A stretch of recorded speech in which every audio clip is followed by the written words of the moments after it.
YouTube channel Shri हरे नमः को like, share, subscribe करें। धन्यवाद। जो भारत भूमि में मानव शरीर प्राप्त कर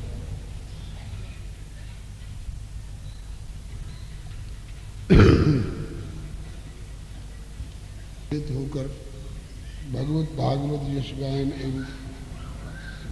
एवं श्रवण का सुअवसर प्राप्त कर रहे हैं।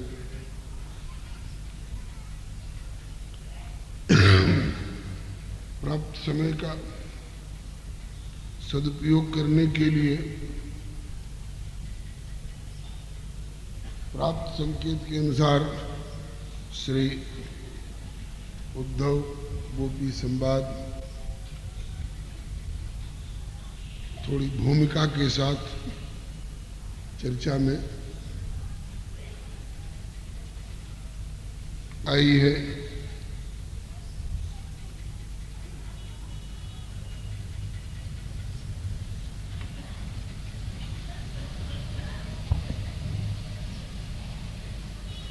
पहले से लेकिन इससे प्रसंग को समझना थोड़ा आसान रहेगा। आज भी थोड़ी भूमिका में समय लूँगा। कुछ लोग सोच रहे होंगे कि मूल प्रसंग पर तो जल्दी आ नहीं रहे हैं। ऐसा गंभीर और उलझा हुआ प्रसंग है कि सीधे सीधे अगर वहाँ पहुँचे तो कुछ लोग कुछ का कुछ समझ सकते हैं। कल की कथा का सारांश आपने समझा होगा। आज थोड़ा सा उस संदर्भ में भी कुछ निवेदन कर दूं।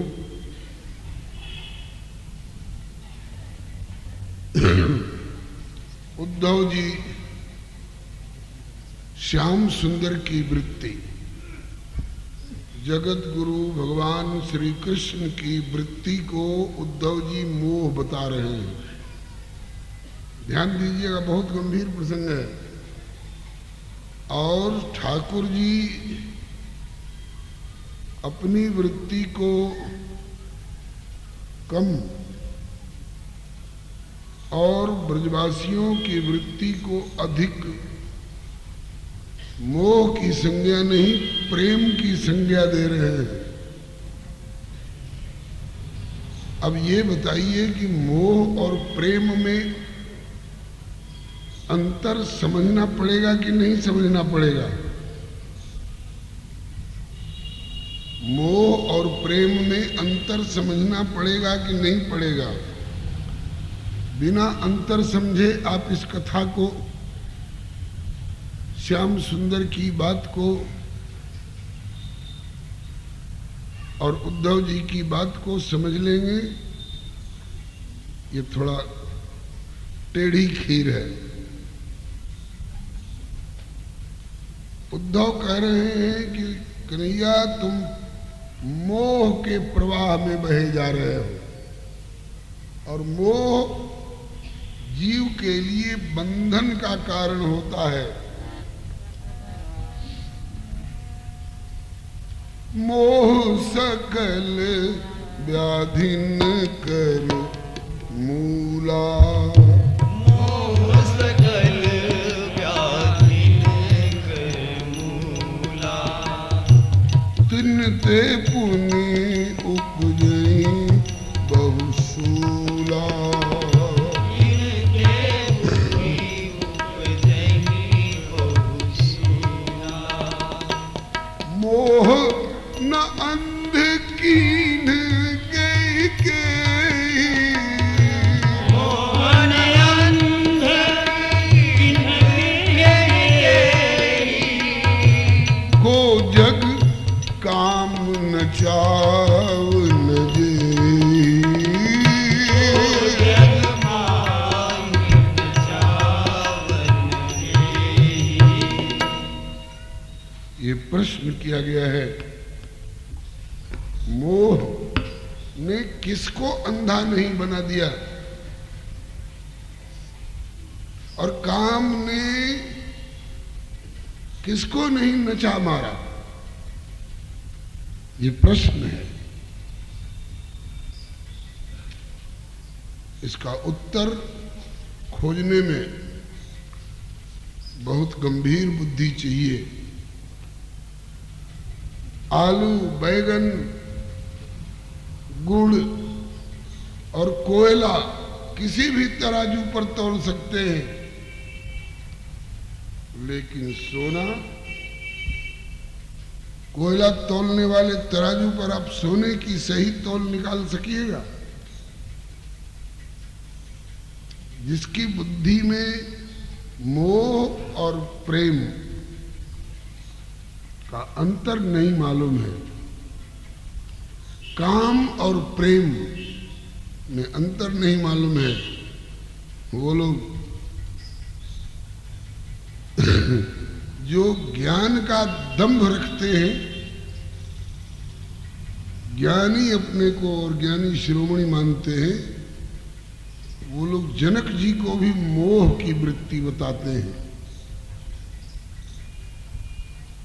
जनक जी जैसे ज्ञानी शिरोमणि, तो वहां गोस्वामी जी को प्रसंग को आगे बढ़ाने के बजाय कलम को रोक कर लिखना पड़ता है। जब जनक जी ने तापस वेश जनक सी देखी, एक तो चित्रकूट में जब तपस्विनी वेश में सीता को देखा श्री राम जी के साथ, अपने बेटी और दामाद को तपस्विनी के वेश में और तपस्वी के वेश में देखा, तो जनक जी की आंखों से आंसू छलक आए। और जब श्री जनक जी श्री जानकी और श्री राम ही नहीं, श्री राम लक्ष्मण भरत शत्रुघ्न सरीखे जमाई और सिया मांडवी उर्मिला सरीखी बेटियों को जब विदा करने लग गए, तो उस समय वर्णन आया है, लीन राय उर्लाय जानकी मिटी महामर्याद ज्ञान की। ज्ञान की मर्यादा मिटने वाली स्थिति आ गई। हिलकी ले लेकर के जनक बाबा रोने लग गए। जो ब्रह्म सत्य जगन मिथ्या, और वो हिलकी ले लेकर के रोने लग गए। और समझावत सब, जिनको अब तक जनक जी समझाते थे, अब वो लोग आज जनक जी को समझाने में लग रहे। समझावत सब सचिव सयाने, कीन विचार न अवसर जाने। अब ज्ञान का गुमान रखने वाले लोग कहते हैं, ये देखो जनक जी मोह के प्रवाह में पड़ गए, जनक जी मोह के प्रवाह में पड़ गए। तो गोस्वामी जी को कलम के अगले प्रवाह को रोक करके और यहाँ ठिठकना पड़ा, लिखना पड़ा। चौपाई को याद करिए, श्री राम और श्री जानकी के वियोग में विदाई के समय में, और श्री राम और जानकी को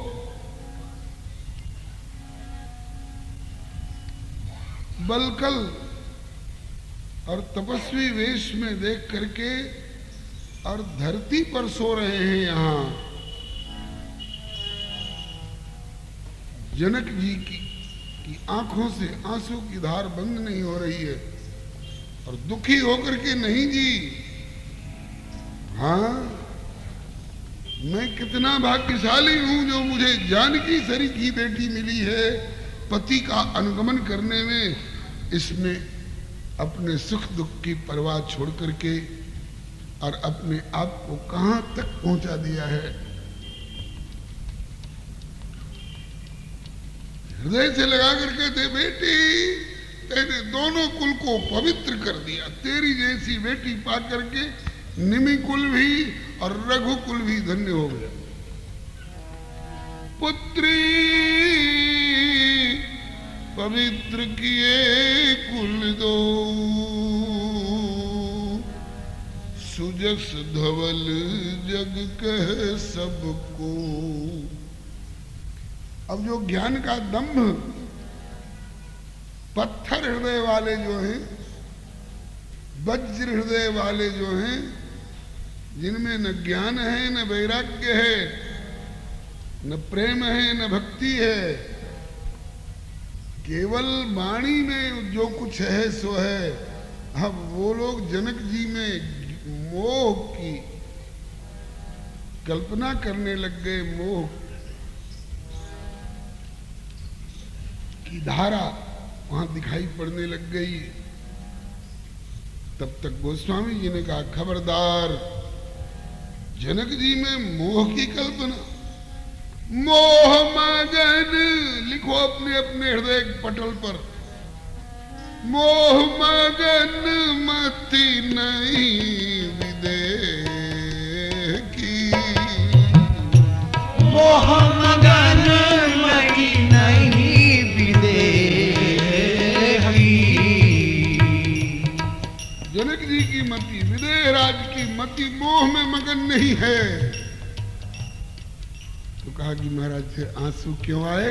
बोले ये मही रघुवर स्नेह की, महिमा रघुवर स्नेह की। ये सियार रघुवर के स्नेह की महिमा है।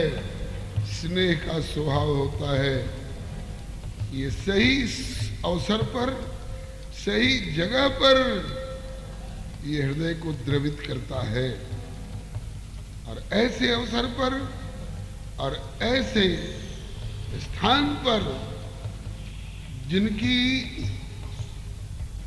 मति प्रभावित नहीं हुई, जिनकी आंख में आंसू नहीं आए, जिनका हृदय द्रवित नहीं हुआ, जिनका शरीर रोमांच कंटकित नहीं हुआ, बोले कि ही फाटऊ, फट जाए वो कलेजा, ही फाटऊ फूटऊ नयन, वो आंखें फूट जाए और जरो सो तन, वो शरीर में आग लग जाए कि ही काम जो द्रवे श्रवे पुलके नहीं, तुलसी सुमिरत राम।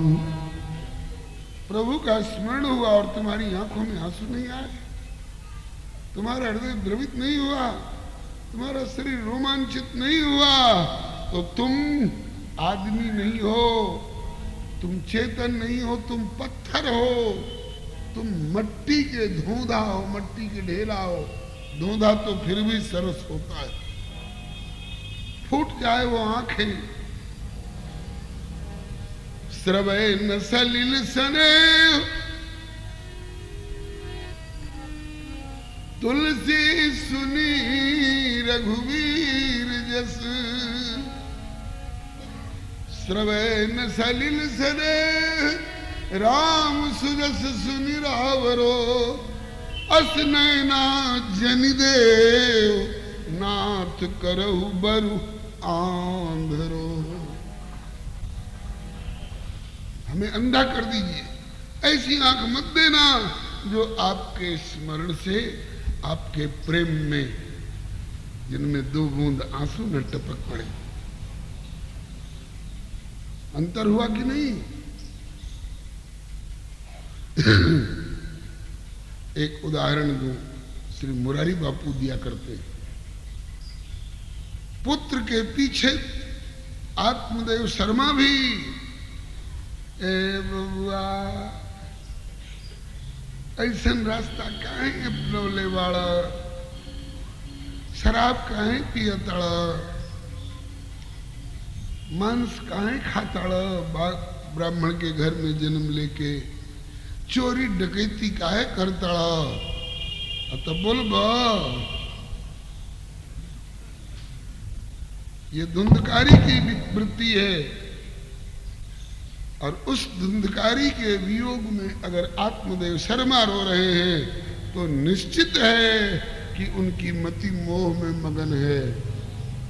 और श्री सुखदेव जी सरीखे पुत्र मां के गर्भ से निकलते ही चल दिए और वेद व्यास जी उनके पीछे पीछे बैठा।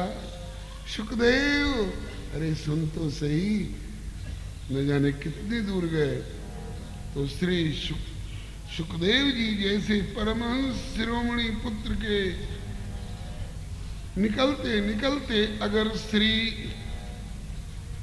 वेद व्यास जी जो 24 अवतार में से एक है, यदि ये विह्वल होकर के पुकार रहे हैं पुत्रे तन्मयतया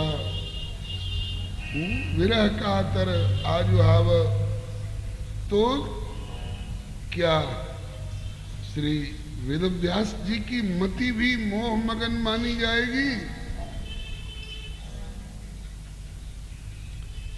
श्री जानकी की और श्री राम की विदाई के समय में जनक जी की आंखें सरस नहीं हुई तो क्या ये ज्ञानी मान लिए जाएंगे? इनके ज्ञान की बड़ाई हो जाएगी? बिल्कुल नहीं। इनका ज्ञान जो है ये शुष्क ज्ञान है। सोहन राम प्रेम बिनु ज्ञानू कर्णधार बिनु जिम जलयान, सो सुख कर्म और धर्म जर जाऊ, जहन राम पद पंकज भाऊ। गोस्वामी जी दावे के साथ कहते हैं मोह मगन मति नहीं विदेह की। जनक जी की आंख में आंसू क्यों? बोलिए तो महिमा सिय रघुवर स्नेह की। संतों का समाज जुटे और करुण प्रसंग चल रहा हो, उद्धव गोपी संवाद चल रहा हो, श्री राम का वनवास चल रहा हो और उस समय किसी के आंख में आंसू नहीं आए तो वे सब के सब पत्थर साबित होंगे। करो ज्ञान की चर्चा वाणी से भले, लेकिन प्रभु के वियोग में, प्रभु के वियोग की कथा सुनकर के जिसकी आंख में आंसू नहीं आए उसका आदर संत समाज में नहीं होगा। साधु सभा बड़ आदर तासु, साधु समाज में बड़प्पन का आदर का वही अधिकारी है। कौन? बोले राम स्नेह सरस मन जासु, राम स्नेह सरस मन जासु। इन चौपाइयों का अर्थ समझे बिना आप उद्धव गोपी प्रसंग की गंभीरता को नहीं समझ पाएंगे। अब श्री चैतन्य महाप्रभु जी के चरित्र का वर्णन करने वाला ग्रंथ चैतन्य चरितामृत बंगला का मूल ग्रंथ और बंग साहित्य में, संस्कृत साहित्य में श्री हरे नमः काम की और प्रेम की परिभाषा दी गई है। काम निंदनीय वस्तु है और प्रेम बहुत उज्जवल वस्तु है। प्रेम परमेश्वर का स्वरूप है। Love is God and God is love. कौन सा लव? स्कूल और कॉलेजों में बिखरा फिरने वाला जो कोर्ट मैरिज और तलाक के घाट पर पहुंचाने वाला है, जो युवक ने आत्महत्या कर ली और ज्योति की लाश मिली की सूचना देने वाला लव? धोखे में हो यार, धोखे में हो। वो लव कहते ही नहीं है उसको। लव किसको कहते हैं? प्रेम कहते किसको हैं? और काम किसको कहते हैं? काम वासनात्मक होता है और प्रेम उपासनात्मक होता है। नोट करिए, अब तक नहीं नोट कर पाए हो तो आज नोट करिए, गाइए, सुनिए, दोहराइए, हृदयंगम करिए। निजेंद्रिय प्रीति इच्छा तारे बोली काम, निजेंद्रिय प्रीति इच्छा तारे बोली काम, कृष्णेंद्रिय प्रीति इच्छा धरे प्रेम नाम, कृष्णेंद्रिय प्रीति इच्छा धरे प्रेम नाम, कामेर तात्पर्य निज संभोग केवल, कामेर तात्पर्य निज संभोग केवल, कृष्ण सुख तात्पर्य प्रेम तो प्रबल, कृष्ण सुख तात्पर्य प्रेम तो प्रबल, निज सुख दुख गोपी ना करे विचार, निज सुख दुख गोपी ना करे विचार, कृष्ण सुख हेतु करे सब व्यवहार, कृष्ण सुख हेतु करे सब व्यवहार, लोक धर्म वेद धर्म देह धर्म कर्म, लोक धर्म वेद धर्म देह धर्म कर्म, लज्जा धैर्य देह सुख आत्म सुख मर्म, लज्जा धर्म देह सुख आत्म सुख मर्म, सर्व त्याग करे करे कृष्णेर भजन, सर्व त्याग करे करे कृष्णेर भजन, कृष्ण सुख हेतु मात्र कृष्णेर सेवन, कृष्ण सुख हेतु मात्र कृष्णेर सेवन, यहाँ के कहिए कृष्ण दृढ़ अनुराग, यही के कहे कृष्ण दृढ़ अनुराग, स्वच्छ धौत वस्त्र जैसे नहीं कोनो दाग, स्वच्छ धौत वस्त्र जैसे नहीं कोनो दाग, अतएव काम प्रेमे बहुत अंतर, अतएव काम प्रेमी बहुत अंतर, काम अंधतम प्रेम भास्कर, राम अंधतम प्रेम निर्मल भास्कर, अतएव गोपी गणे नाही काम गंध, अतएव गोपी गणे नाही काम गंध, कृष्ण सुख हेतु मात्र कृष्णेर संबंध, कृष्ण सुख हेतु मात्र कृष्णेर संबंध। आप भगवान की पूजा ही कर रहे हैं लेकिन अपने सुख के लिए कर रहे हैं, उसका नाम हो गया काम। और आप गोवर्धन डाकू की तरह आप कृष्ण की प्रसन्नता के लिए कुछ कर रहे हैं तो उसी का नाम हो गया प्रेम। अब मोह में और प्रेम में अंतर समझिए। ये तो काम और प्रेम की बात रही, मोह और प्रेम में अंतर समझिए। विपरीत ज्ञान का नाम है मोह। चले जा रहे हैं, टेढ़ी मेढ़ी रस्सी रखी हुई है, रास्ते में पड़ी हुई है, रात का समय है, हम पहचान नहीं पाए कि सर्प है कि रस्सी है, लगा कि सर्प है, अरे सांप, रस्सी को सांप समझ लिया, इसका नाम है मोह। बैठा हुआ है फेंटा मार करके सांप, और हमने समझा कि पानी भरने वाली रस्सी है, उठाने गए, हाथ में लिपट गया, फूंक करने लगा, अरे बाप रे, तो काल निकला। मतलब कि रस्सी में सर्प का भ्रम हो जाना और सर्प में रस्सी का भ्रम हो जाना, इसका नाम है मोह। अनित्य शरीर है, मां के पेट में आने से पहले था नहीं और चिता में जाने के बाद रहेगा नहीं, और इसको हमने अजर अमर समझ लिया, इसका नाम है मोह।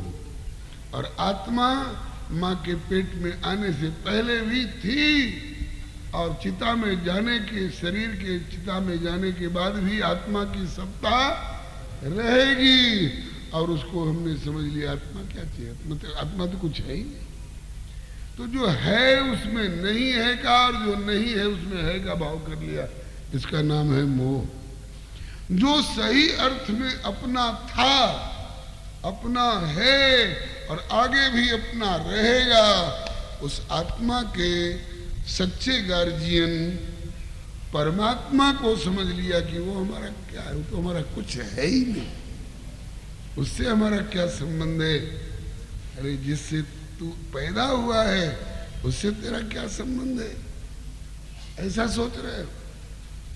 और जो धुंधकारी सरीखा बेटा डैगर लेकर बाबूजी की छाती पर चढ़ा हुआ है, जो पहले भी अपना नहीं हो पाया, अब भी नहीं, आगे भी अपना नहीं हो पाएगा, और उसको हमने अपना समझ लिया। ज्यादा कहने में समय अधिक लगेगा, मोटा मोटी तौर पर आप समझ लीजिए। रस्सी में सर्प, सर्प में रस्सी, अपने में पराया, पराये में अपना, नश्वर में अविनाशी, अविनाशी में नश्वर, हितैषी में दुश्मन और दुश्मन में हितैषी का भाव हो जाना, बंधुओं इसी का नाम मोह है। अब आप टटोलिएगा अपने को कि हम मोह में हैं कि हम प्रेम की भूमिका में।